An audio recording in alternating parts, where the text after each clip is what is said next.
बुद्ध आणि त्यांच्या धम्माची उत्क्रांती।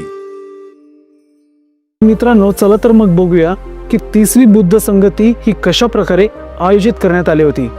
तर मित्रांनो, इसवी सन पूर्व 250 या साली बिहार येथील पटना या ठिकाणी तिसरी बौद्ध संगती ही मौर्य वंशाच्या राजा अशोक यांच्या राज्य अध्यक्षतेखाली घेण्यात आली होती। आणि मित्रांनो, या तिसऱ्या बौद्ध संगतीचे अध्यक्षपद भूषवले होते ते म्हणजे मोगली पुत्र तिस्स यांनी।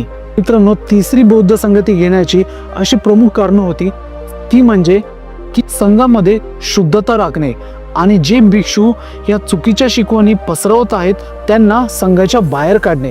कारण मित्रांनो, जसं तुम्हाला माहिती आहे की दुसऱ्या बुद्ध संगतीमध्येच बुद्ध धर्मातील संघामध्ये हे मतभेद झाले होते, फूट पडली होती आणि त्याच्यानंतर 100 वर्षांनी जेव्हा ही तिसरी संगती घेण्यात आली होती तिथपर्यंत संघामध्ये खूप भेसळ निर्माण झाली होती।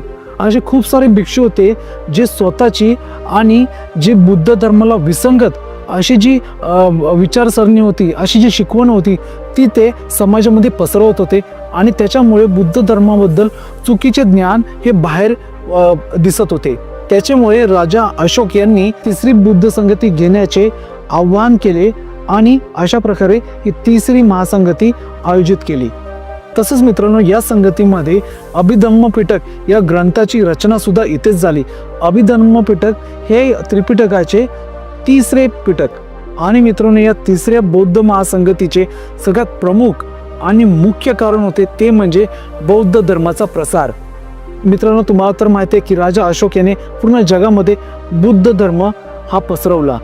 त्याच्यासाठीच मित्रांनो, या संगतीमध्ये त्याने आपले मिशनरीज, आपल्या भिक्षूंना त्याने श्रीलंका, म्यानमार या ठिकाणी पाठवण्यास सुरुवात केली आणि त्याची अधिकृत घोषणाही याच संगतीमध्ये केली। आणि तसंच मित्रांनो, या तिसऱ्या बुद्ध संगतीचे अजून एक मुख्य कारण होते ते म्हणजे की सम्राट अशोक यांनी बुद्ध धर्माला राजकीय आणि सामाजिक स्वरूप देणे। अशा प्रकारे मित्रांनो, ही तिसरी महासंगती पार पडली। तर मित्रांनो, जर हा तुम्हाला व्हिडिओ नक्की आवडला असेल तर या व्हिडिओला लाईक, शेअर आणि कमेंट करा आणि या चॅनलला सबस्क्राईब करा। थँक्यू।